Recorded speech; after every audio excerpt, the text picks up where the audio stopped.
Bienvenue dans Tout bascule, le podcast où nous parlons des grands choix de notre époque. Aujourd'hui, nous plongeons dans le sommet de l'OTAN qui se tient à La Haye, aux Pays-Bas. Si ça ne dépendait que des chefs de l'OTAN, ce sommet remettrait en question notre sécurité sociale pour une course aux armements sans précédent. Nous allons parler de l'OTAN, de la folie de la norme de 5% et surtout de qui va payer la facture au final. Ensuite, j'aurai un invité très spécial pour ce numéro de Tout bascule, à savoir Maître Luc Walijn, avocat à la Cour pénale internationale de La Haye. Avec Maître Walijn, je parlerai du mandat d'arrêt de la Cour pénale contre Netanyahou, des déclarations de De Wever à ce sujet et de l'attaque de Donald Trump contre la Cour pénale internationale. Le monde bascule. Tout change rapidement et ça peut partir dans tous les sens. Nous avons besoin d'une nouvelle société par et pour les gens et qui ne soit pas guidée par la soif de profit. Je suis Peter Mertens, bienvenue dans Tout bascule. Quelle sera la position de la Belgique au sommet de l'OTAN la semaine prochaine ? Les pays de l'OTAN doivent discuter du budget qu'ils consacrent à leur défense. L'objectif est d'investir 5% du produit intérieur brut. Notre pays atteint péniblement 2% cette année, ce qui pèse déjà très lourd sur le budget de l'État. Le sommet de l'OTAN, ce n'est pas juste une petite réunion diplomatique, non. Des chefs d'État, des ministres des Affaires étrangères et de la Défense de 32 États membres se réunissent pour décider de milliards d'euros de dépenses de défense. Mais c'est quoi l'OTAN exactement ? L'OTAN, c'est l'organisation du traité de l'Atlantique Nord. C'est une alliance militaire fondée en 1949 avec 12 pays, dont la Belgique, les Pays-Bas, les États-Unis, le Royaume-Uni et la France. L'OTAN a été créée pendant la guerre froide comme un instrument militaire contre l'Union soviétique. L'Union soviétique n'existe plus depuis longtemps et pourtant, l'OTAN a continué d'exister en tant qu'alliance militaire. Elle s'est même élargie. Aujourd'hui, elle compte 32 États membres. L'OTAN organise régulièrement un sommet avec les dirigeants gouvernementaux et les ministres de ces États membres. Entre ce 24 et ce 26 juin, ils se réunissent à La Haye, aux Pays-Bas. Le gouvernement néerlandais démissionnaire a débloqué 95 millions d'euros pour organiser le sommet. Et la police néerlandaise parle de la plus grande opération de sécurité de son histoire et demande qu'aucun autre événement n'ait lieu ailleurs dans le pays pendant le sommet. C'est clair, le sommet de l'OTAN n'est pas juste un rituel diplomatique de quelques ministres de la Défense, non. Des décisions sont prises sur des milliards d'euros, sur la direction que l'Europe doit prendre et surtout sur qui va payer la facture. Pendant le sommet de La Haye, je m'attends à ce que les dirigeants des pays alliés acceptent de dépenser 5% de leur PIB pour la défense. Ce sera un engagement de l'OTAN dans son ensemble et un moment décisif pour l'Alliance. Mark Rutte, le chef de l'OTAN, dit donc qu'il s'attend à ce que les 32 États membres de l'OTAN acceptent désormais de dépenser 5% de leur richesse nationale pour la défense. Une obligation, c'est ainsi qu'il l'appelle. Pourtant, ce n'est absolument pas le cas, ce n'est pas une obligation. J'en parlerai plus tard, mais il s'agit donc de milliards d'euros. L'OTAN veut que chaque pays dépense désormais 5% de son PIB en défense. Ce nouveau plan de dépenses pour la défense comporte 2 volets. 3,5% seront investis dans nos besoins militaires essentiels. Le reste servira à financer des investissements liés à la défense et à la sécurité, y compris les infrastructures et le renforcement des capacités industrielles. Ils vont donc diviser ces 5% en 2 parties. Une partie pour les dépenses militaires dures et une pour les infrastructures militaires et la cybersécurité. Les opinions divergent sur comment ça se fera.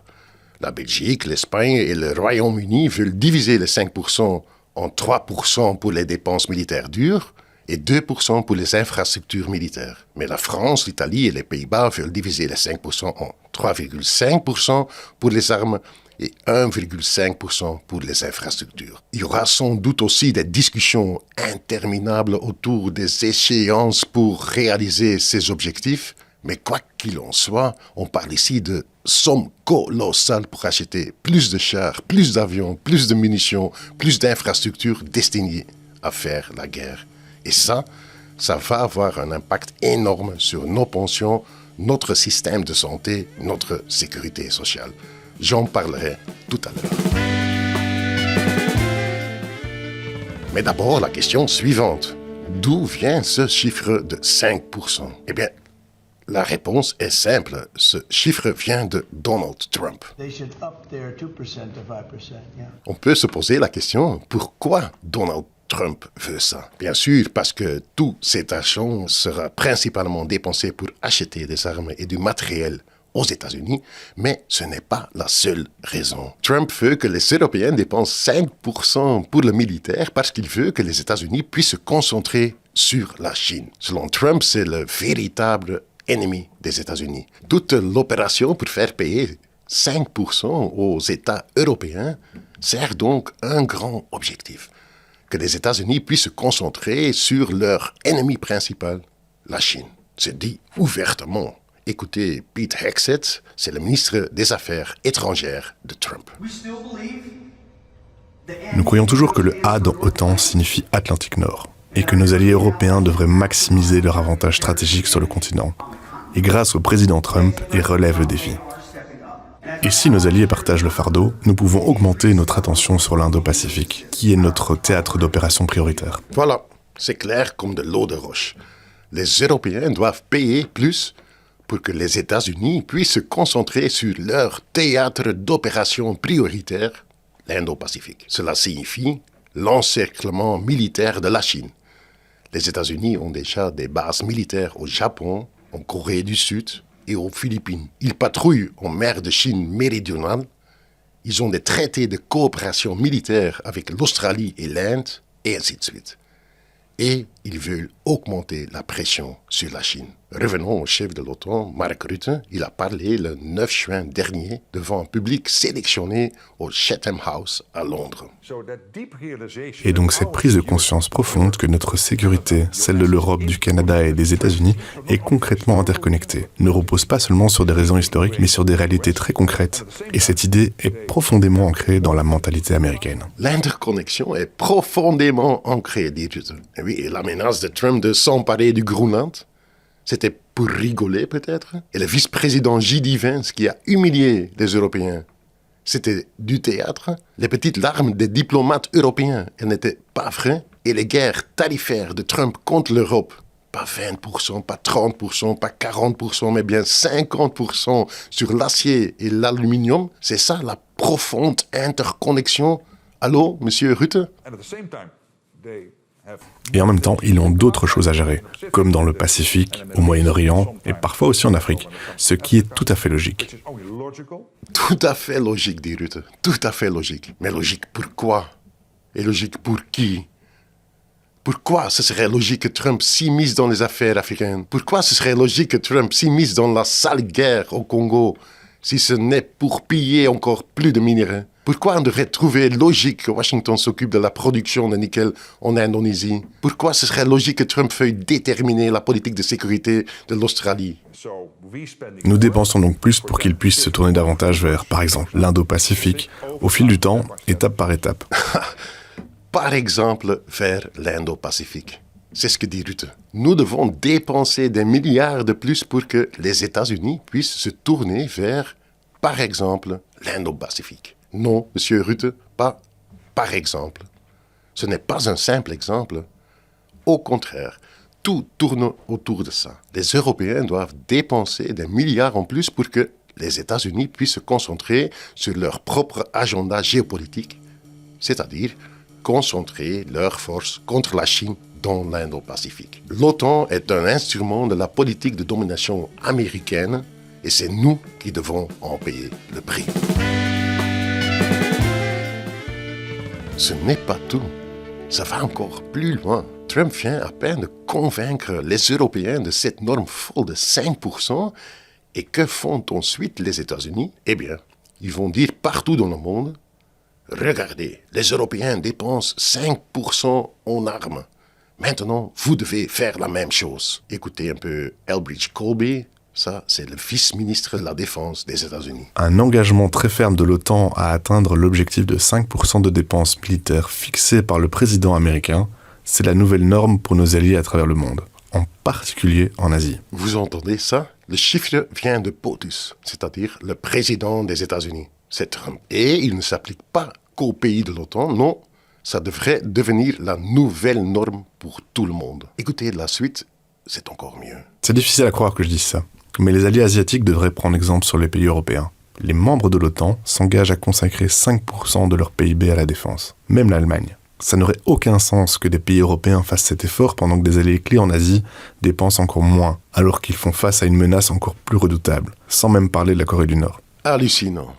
Hallucinant. L'Europe est le nouvel exemple. Regardez l'Europe. Ils sont assez fous pour dépenser 5% de toute leur richesse pour le militaire. C'est là notre avenir. Maintenant, vous tous en Asie devez aussi dépenser 5% en armement. Les Philippines, les Australiens, les Néo-Zélandais, tout le monde doit maintenant dépenser 5% en armement. Trump utilise les Européens et les ministres et chefs d'État européens béni oui pour augmenter l'armement aussi en Asie. Et tout ce beau monde, il va acheter où ces armes?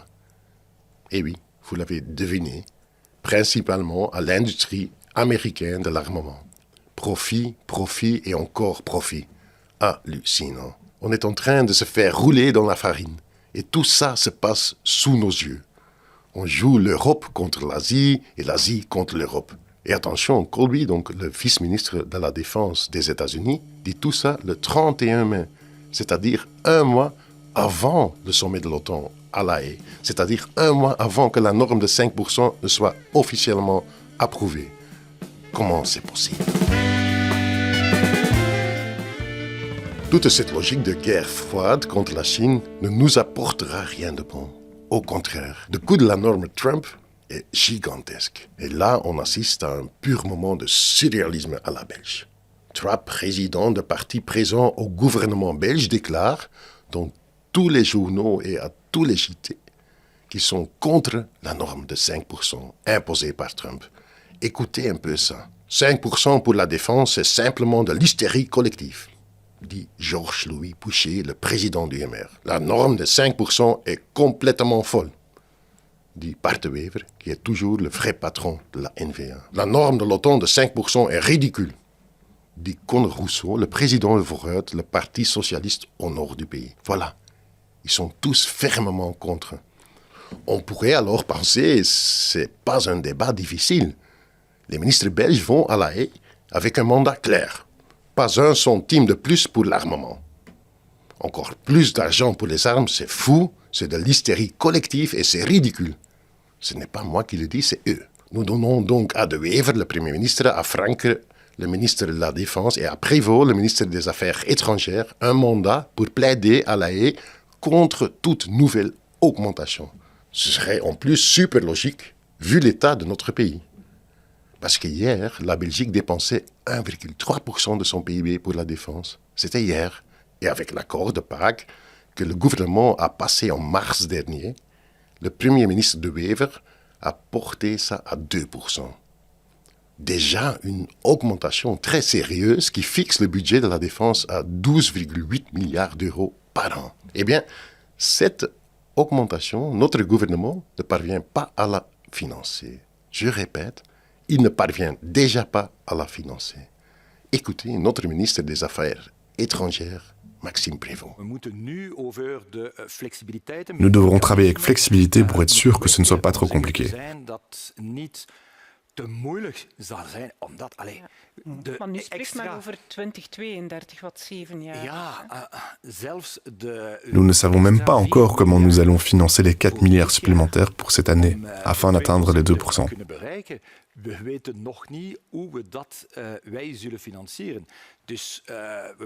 Nous devons donc rester attentifs et prudents. Voilà, le gouvernement n'arrive pas à financer le passage à 2%. Ils ont utilisé tous les tours de passe-passe, mais ils n'ont aucune idée de comment ils vont le faire. Ils ont donc du mal à atteindre 2%, mais ils parlent déjà de 3 ou 3,5%. Ça représente donc 10 milliards d'euros de plus qu'aujourd'hui. Ils ne sont même pas capables de finaliser un accord pour une taxe sur les plus-values qui rapporterait à peine un demi-milliard d'euros. Je répète, à peine un demi-milliard. C'est encore le chaos complet dans le gouvernement pour se mettre d'accord sur cette petite taxe. Mais dépenser 20 fois plus, soit 10 milliards d'euros supplémentaires par an, ça ne poserait aucun problème. On aurait donc besoin de 20 taxes sur les plus-values pour payer ces dépenses militaires supplémentaires. Eh bien, je peux mettre ma main au feu, il n'y aura pas de taxes supplémentaires sur les plus-values. On ne fera pas payer les riches pour cette folie militaire. On cherchera l'argent ailleurs, et cet ailleurs, ce sera dans la sécurité sociale. Si notre gouvernement décide que nous devons aller à 3 ou 3,5% pour la défense, nous devrons dépenser chaque année 20 à 24 milliards d'euros en défense. Et je ne parle que de la défense dure, je ne parle pas ici de la norme Trump de 5%. 3%, c'est 20 milliards d'euros par an, soit 2 fois plus que ce que nous dépensons annuellement pour les allocations familiales. 3,5%, c'est 24 milliards par an, soit 8 fois plus ce que nous dépensons par an dans la justice. La même justice qui manque déjà de moyens, qui est à bout de force et où il pleut dans les tribunaux. Derrière le débat sur la norme de l'OTAN se joue un autre débat fondamental, celui sur l'avenir de notre sécurité sociale. C'est fondamental, ça va déterminer ce qui va arriver aux pensions, aux allocations familiales, à la protection sociale. Un débat fondamental sur des milliards d'euros par an. Et pourtant, silence radio sur cette question. Débat intéressant. Vous sentez dans le silence de l'hémicycle que l'opposition touche quelque chose d'essentiel. Un impact si important sur le budget, une décision gigantesque sur les budgets de défense. Et y a-t-il un véritable débat de fond ? La vérité est bien sûr que cela ne se décide pas à la Chambre. Pas même dans le gouvernement Arizona, mais au niveau de l'OTAN elle-même. Et là, vous devez montrer de la solidarité. Et de tout ce que nous entendons, il est clair qu'il y a un large consensus autour des 5%. Je suis curieux de savoir ce que le Premier ministre répondra. C'est intéressant. Que dit ce journaliste politique sur la télévision publique du nord du pays ? 1. Il y a en fait très peu de débats sur la décision la plus importante des 10 prochaines années. À part le PTB, presque personne n'ouvre sa bouche. 2. Nous ne décidons pas ça nous-mêmes à la Chambre. Nous ne décidons même pas ça dans le gouvernement Arizona. Ça se décide ailleurs, à savoir au quartier général de l'OTAN. Et 3, il y a un consensus sur cette norme de 5%. Ce sont 3 choses que dit ce journaliste. Eh bien, rien de tout ça n'est correct. L'OTAN a été fondée en 1949. Ce n'est qu'un demi-siècle plus tard, lors du sommet de Riga en 2006, qu'on parle d'une soi-disant norme OTAN. Et c'est au sommet du Pays de Galles en 2014 qu'on précise que cette norme serait idéalement de 2%. Premièrement, cette norme est fondamentalement arbitraire. Il n'y a aucune raison rationnelle, militaire ou stratégique pour que les dépenses de défense d'un pays doivent être dans une proportion fixe par rapport au PIB. Parce que le PIB ne dit rien des besoins réels de sécurité d'un pays. Et ça, c'est aussi la raison pour laquelle on n'a pas parlé d'une telle norme pendant 50 ans. Deuxièmement, il n'existe aucun engagement juridiquement contraignant pour une telle norme. Aucun. La soi-disant norme de l'OTAN n'a aucun statut légal ni fondement dans un traité. On ne veut pas l'imposer juridiquement.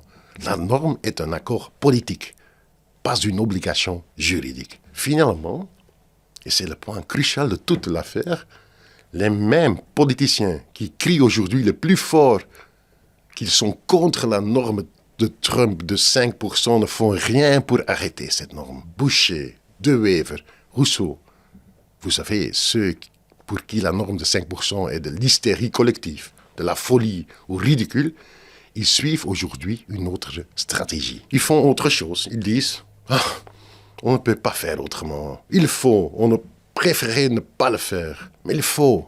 Ce n'est pas nous qui faisons les règles. Dommage, mais bon, on n'a pas le choix. » C'est ça ce qu'ils disent.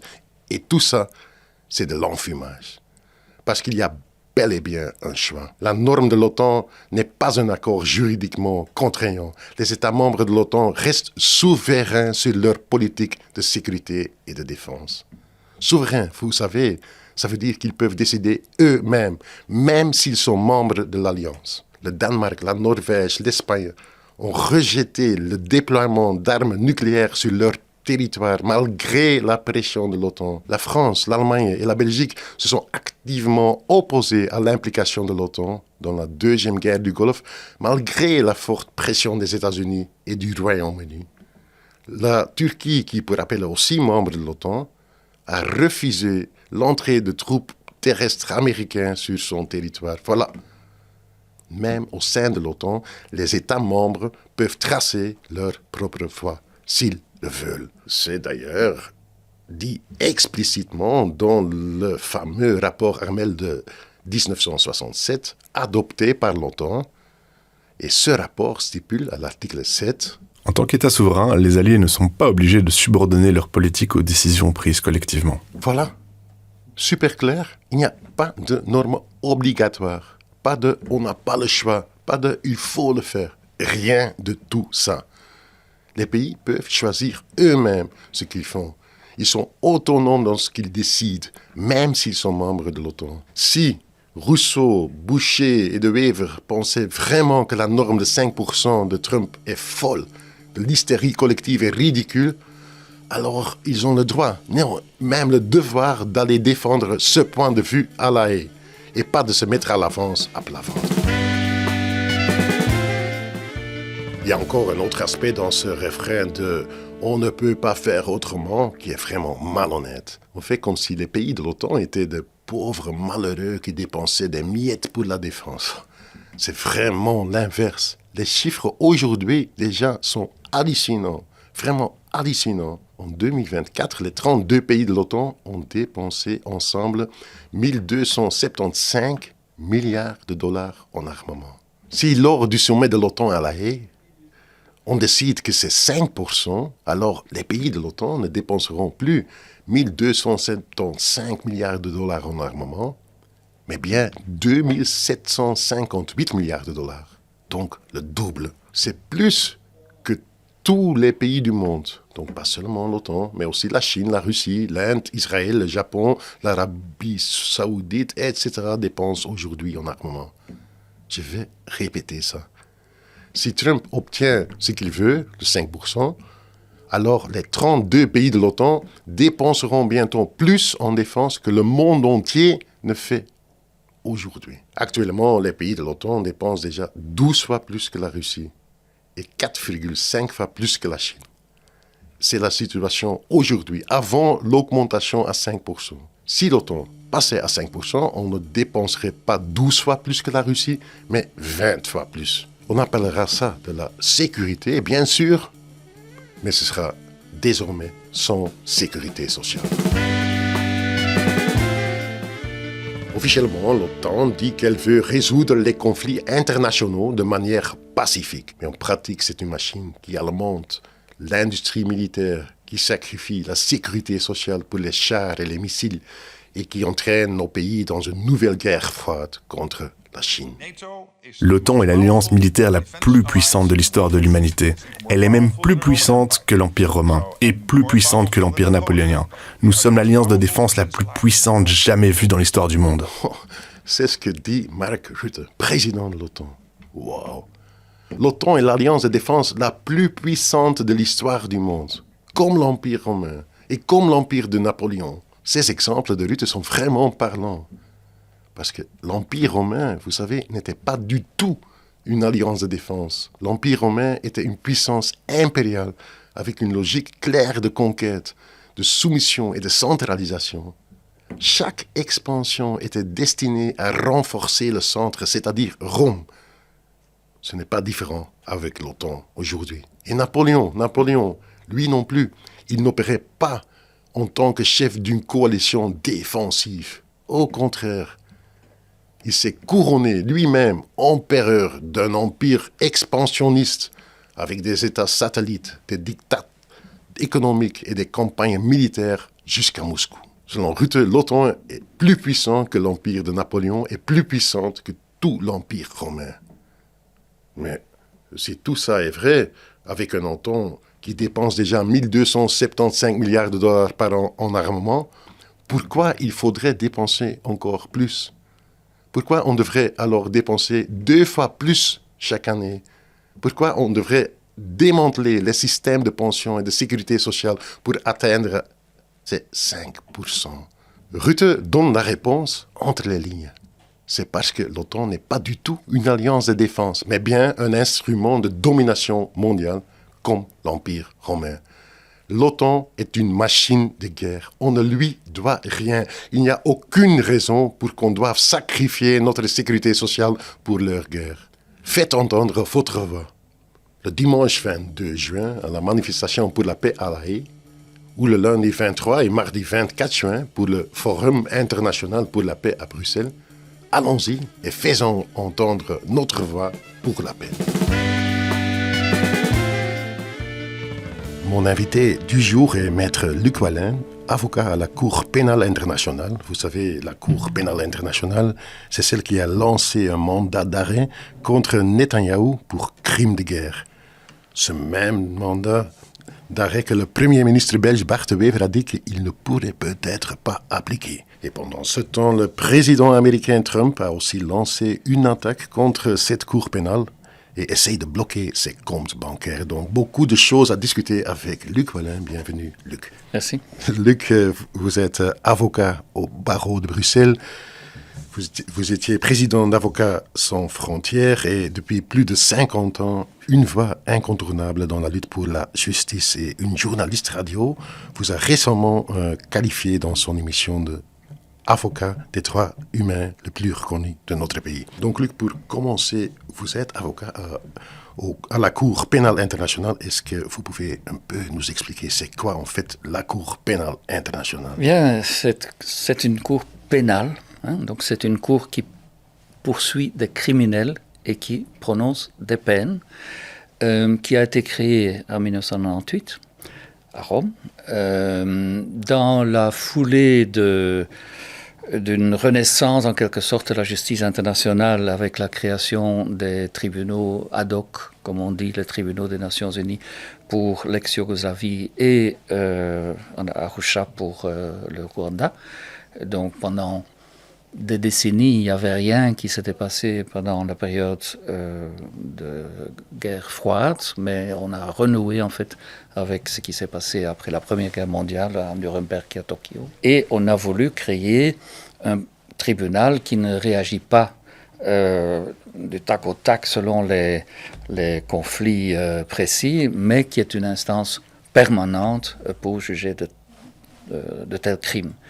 Et donc ça a été créé par des États qui étaient volontaires. Il y a maintenant 125 pays qui ont adhéré à ce qu'on appelle le statut de Rome, donc la convention sur la cour pénale. Et cette cour est compétente pour juger des personnes qui ont commis des crimes de guerre, des crimes contre l'humanité, des crimes de génocide ou des crimes d'agression, commis soit par des ressortissants de ces États partis, soit sur le territoire de ces États partis. Et donc c'est aussi comme ça que, par exemple, dans le cas de la guerre et des meurtres d'Israël contre Gaza, cette cour a prononcé ce mandat d'arrêt contre Netanyahou. Oui, donc Israël n'est pas parti à la cour, mais la Palestine a été reconnue comme État par l'Assemblée générale des Nations unies et ensuite aussi par l'Assemblée des parties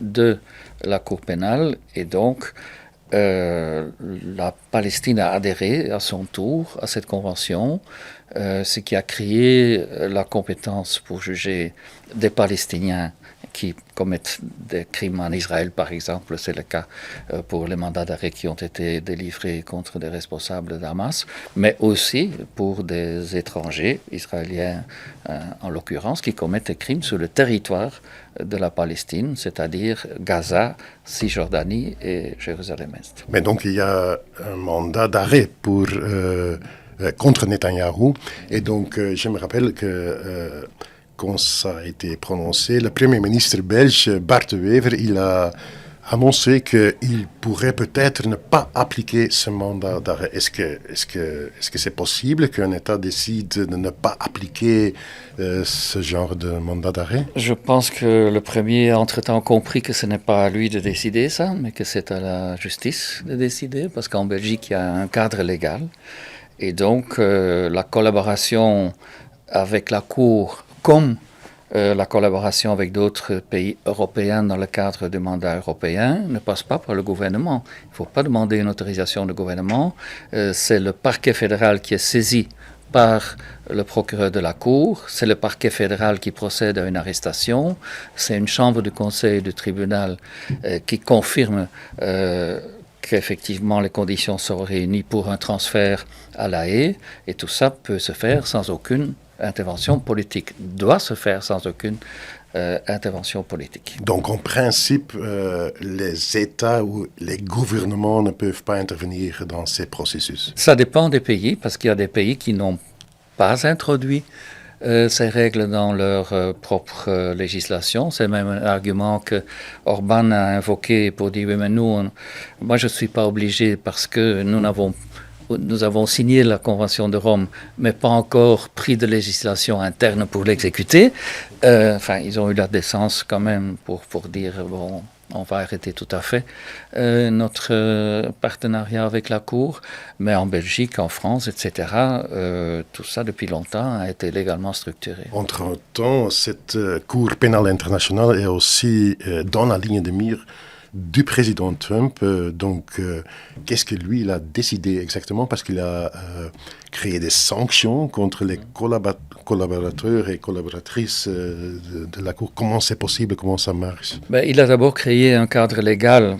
Normalement, ce n'est pas son rôle, mais ce serait le rôle du Congrès. Mais le Congrès a aussi, entre-temps, adopté une proposition de loi qui va dans le même sens et qui doit encore être confirmé par le Sénat, mais il a pris, comme il a l'habitude de faire, avec un décret présidentiel d'urgence, il outrepasse en fait ses compétences. Et donc d'abord, il a créé en janvier déjà un cadre international qui donne la possibilité au gouvernement de prendre des sanctions contre des personnes qui collaborent à des poursuites contre des ressortissants américains ou des nationaux de pays amis. Et puis, il a, en vertu de son propre décret, pris des sanctions précises contre d'abord le procureur de la Cour et dans un deuxième temps aussi contre des juges de la Chambre qui a délivré ces mandats d'arrêt et aussi un juge qui a été dans la Chambre qui avait autorisé simplement une enquête sur des crimes commis en Afghanistan. Mais si j'ai bien lu dans la presse, je ne sais pas si c'est vrai, mais il parlait sur des comptes qui sont bloqués pour les collaborateurs et même pour le procureur, que ces comptes seraient bloqués par les États-Unis. Est-ce que c'est vrai? C'est exact. Donc les comptes du procureur en Grande-Bretagne ont été bloqués. Il y a des interdictions d'entrée, donc des refus de visa, mais même si on a un visa, des interdictions d'entrée sur le territoire des États-Unis contre ces juges et contre le procureur. Les sanctions les plus importantes concernent le gel de biens qu'on a soit sur le territoire des États-Unis, soit auprès d'institutions financières qui sont soumises à la législation américaine. Mais beaucoup d'institutions financières internationales, évidemment, doivent tenir compte des sanctions prononcées par les États-Unis et les respecter. Mais en soi, c'est quand même énorme. C'est quand même pas quotidien qu'un État comme les États-Unis prend des telles sanctions. Est-ce que tu as jamais... C'est un premier ou... Ce n'est pas la première fois, mais c'est bien le seul État qui a fait ça jusqu'à présent. C'est aussi l'État le plus puissant, évidemment. Mais donc, déjà, au début de l'entrée en vigueur du statut de Rome, il y a eu ce qu'on appelait finalement le Hague Invasion Act. C'était à l'époque de George Bush, où on a voté une loi pour protéger des militaires américains principalement qui feraient l'objet de poursuites ou d'arrestations. On a dit la loi d'invasion à La Haye parce que ça permettait théoriquement d'envoyer des paracommandos aux Pays-Bas pour libérer quelqu'un qui aurait été arrêté par la Cour pénale. Lors de son premier mandat, Trump avait aussi déjà pris des mesures comparables et il a fait voter aussi une loi dans ce sens qui a été supprimée par Biden et qui est réinstaurée maintenant par ce décret. Mais ces actions d'aujourd'hui contre ce cour pénal international, est-ce qu'il il y a une possibilité que ça a aussi à voir avec la question de protéger Netanyahou comme partenaire des États-Unis, ou il n'y a pas de lien entre les deux? Oui, le lien est évident. Donc, c'est suite à ces mandats d'arrêt que ces sanctions, notamment les sanctions contre les juges, ont été prises, contre Khan parce qu'il avait demandé ces mandats, et ces décisions ont été justifiées par le président Trump sur cette base. Donc, oui, ça peut avoir évidemment un certain intérêt. Ça n'empêche pas que si, par exemple, Netanyahu se mettait en tête de venir faire des courses à Bruxelles, qu'il puisse être arrêté, mais ça constitue potentiellement un handicap sérieux pour le fonctionnement de la Cour. Ce serait encore plus le cas si dans un deuxième temps on prend aussi jusqu'à présent on n'a pas encore osé faire ça de geler aussi les comptes de la Cour elle-même, mais ça vise aussi toutes les personnes et instances américaines qui collaborent avec la Cour, ce qui est un grand problème pour des organisations comme Human Rights Watch, etc., qui sont établies aux États-Unis ou qui ont une section aux États-Unis et qui potentiellement pourraient faire l'objet non seulement de sanctions comme les étrangers, mais même de poursuites pénales. Mais si on entend tout ça, Luc, et si on entend aussi donc cet autre tribunal, la Cour internationale de justice, qui a exigé qu'Israël prenne toutes les mesures possibles pour éviter un génocide à Gaza, mais maintenant on est 1 an et demi plus tard et l'horreur continue. Il y a peut-être un sentiment que le droit international souffle et que le droit international est sous l'attaque et peut-être mène à sa fin. Sous l'attaque certainement, sous la fin certainement non. Le droit international a connu des crises chaque fois que le monde a connu des crises graves. Hein. Donc on a eu par exemple aussi, avant la Cour internationale de justice, il y avait une Cour permanente de justice entre les deux guerres qui a sombré quand l'Allemagne l'a quitté et quand la Deuxième Guerre mondiale a commencé. Mais ce n'est pas la fin du droit international et même pas de la justice internationale. Pour revenir à la Cour de justice, cette Cour n'a pas été créée par des États, c'est une Cour des Nations Unies, c'est la Cour des Nations Unies en tant qu'institution, mais qui normalement fonctionne surtout comme une sorte de chambre d'arbitrage entre des États qui ont des problèmes qui soumettent à la Cour, ou bien de donner des interprétations à des conventions, internationales. Et c'est ainsi que, par exemple, l'Afrique du Sud et l'Ukraine avant a utilisé la Convention de génocide pour demander à la Cour de prendre des mesures, d'interpréter cette convention et de prendre des mesures en exécution de cette convention, ce qui a été fait.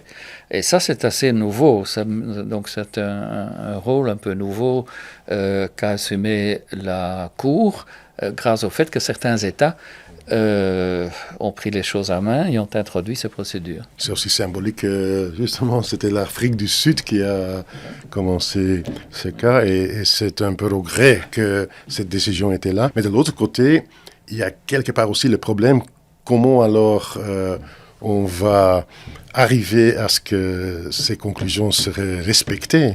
Oui, donc les mesures qui ont été prises dans le cadre de cette convention sur le génocide lient essentiellement les parties. Donc, on n'a pas ordonné des mesures à d'autres États. Par contre, il y a aussi un avis qui a été demandé par les Nations Unies, l'Assemblée générale, sur l'occupation des territoires israéliens, où là, la Cour a souligné que les autres États aussi ont des responsabilités pour faire ce qui est dans leurs moyens pour faire en sorte que ces occupations prennent fin. Donc là, c'est une décision qui devrait influencer la politique des autres États. qui en partie joue dans les discussions politiques en interne, mais qui n'a pas évidemment d'exécution directe parce que l'instance qui devrait vraiment faire appliquer sa décision, la police en quelque sorte, c'est le Conseil de sécurité, et celle-là est souvent bloquée par des vétos s'il s'agit d'une question qui tient à cœur des États-Unis ou la Russie. Donc il y a un droit de veto, mais donc comment alors on peut arrêter un État comme Israël à finir avec l'horreur? Est-ce que quelque part aussi il y a l'inspiration à prendre dans l'Afrique du Sud, la lutte contre l'apartheid en Afrique du Sud dans les années 80 ou... Oui, on peut s'en inspirer. Donc le fait qu'il y a eu un boycott international contre l'Afrique du Sud a certainement poussé le gouvernement sud-africain à chercher un accord avec la population noire et ses représentants. Il faut dire quand même aussi que le régime d'apartheid n'avait pas le soutien qu'Israël a aujourd'hui. Donc, des États-Unis. Avait un soutien aux États-Unis, mais même aux États-Unis, c'était pas, il n'y avait pas d'unanimité pour soutenir le régime d'apartheid. Il y avait quand même aussi la communauté noire des États-Unis. Et en Europe, par exemple, ce régime n'avait que très peu de soutien auprès de l'extrême droite, etc. Alors qu'Israël, c'est plus difficile d'obtenir une unité des autres États contre Israël. C'est en train de se mettre en place à fur et à mesure, malheureusement que les crimes commis sont de plus en plus graves et les conséquences de plus en plus importantes. Même récemment, le risque maintenant qu'il y a vraiment un conflit encore beaucoup plus large qui implique d'autres pays. On ne sait pas où ça va aller et quand. Donc moi j'ai confiance que ça ne peut pas durer éternellement, mais ça peut encore durer évidemment un certain temps. Mais Luc, si tu entends tout ça, tu fais maintenant... Tu es là pour te battre pour la justice, mais qu'est-ce que te permet de tenir le coup? Je pense que c'est passionnant de faire ce genre de choses, de mener ce genre de procès, que ce soit au niveau de la Belgique ou au niveau de la Cour pénale. Ce qui donne beaucoup de satisfaction quand même, c'est qu'on travaille avec des gens qui ont été victimes des pires horreurs et que tu peux aider pour qui un tel procès peut réellement changer leur vie. Le fait que leur lutte qui dure depuis parfois des dizaines d'années soit couronnée de succès, que la vérité est établie, qu'ils sont reconnus comme victimes, parce que ça aussi, et qu'il y a une justice qui se fait, est importante même après 10, 20 ans, 40 ans. Et donc même au niveau belge, on a quand même eu quelques dossiers où des instructions qui parfois durent 10, 20 ans aboutissent quand même à des procédures en cour d'assises et des succès. Il y a eu le procès Rwanda, il y a eu le procès Guatemala à Louvain, où nous avons obtenu une condamnation des anciens dictateurs de Guatemala pour l'assassinat de prêtres scutistes belges. Mais au-delà, évidemment, aussi toute une communauté qui était aidée par ces personnes et qui sont toujours aux yeux de cette communauté des héros locaux. Il y a eu des procès aussi, en tout cas des poursuites et des arrestations pour des Belges ou des réfugiés qui sont venus ici pour des crimes au Sierra Leone et au Libéria. La dernière question, je vais te citer d'abord parce que tu as écrit un livre, Des droits sans frontières, et là tu écris, je cite, « J'ai regardé les auteurs des pires crimes dans les yeux. Je me suis souvent senti impuissant face à la souffrance des victimes, J'ai admiré leur courage et leur persévérance. Je me suis engagé à leur rendre justice, notamment sur cette attitude-là. Quel message tu veux envoyer aux étudiants qui se lancent aujourd'hui dans des études de droit? Avec quelles attitudes ils pourraient s'engager dans l'avocature? Mais la mission importante de l'avocature est effectivement de faire respecter les droits des gens, et notamment des gens les plus faibles. Et oui, en Belgique, ce sont les travailleurs, ce sont les réfugiés, ce sont des étrangers. Au niveau international, ce sont notamment les victimes de ces crimes internationaux. Donc, le faisant, on fait en quelque sorte la plus belle chose qu'on peut faire dans ce métier-là. En tout cas, ça m'a toujours intéressé davantage que des affaires fiscales ou des affaires économiques. Et pour des jeunes, mais je pense, je sais qu'il y a aussi des jeunes avocats et des étudiants pour qui, effectivement, une profession qui part dans cette direction est vraiment recherchée et appréciée. Oui. Ok, Luc, merci. L'avocature comme engagement humain, merci beaucoup pour avoir parlé avec moi sur ça. C'était un plaisir, merci. Merci. Voilà, c'était Tout bascule. On a parlé avec Maître Luc Wallin de l'attaque insensée de Donald Trump contre le droit international. On a parlé de l'OTAN comme empire, de comment notre sécurité sociale est utilisée comme monnaie d'échange, et de ce gouvernement qui dit on est contre, mais qui dans les faits courbe les chines. L'OTAN compte sur notre obéissance. Nous, on compte sur notre force collective. Abonnez-vous, partagez cet épisode et peut-être qu'on se croisera au contre-sommet à La Haye. Cet épisode a été réalisé avec la collaboration de Gilles Feerts, Ruben Rambour et Stéphane Van Parijs. Un grand merci également à toute l'équipe de Facto et à Livia Lumia et Benjamin Pestiot pour la version française. Ceci est un podcast Facto, un média marxiste créé par le PTB. Si vous vous demandez comment le monde fonctionne vraiment, suivez Facto sur les réseaux sociaux, sur YouTube et sur votre plateforme de podcast préférée. Abonnez-vous à notre canal WhatsApp pour recevoir tous les derniers épisodes en exclusivité. Facto. Comprendre le monde pour le changer.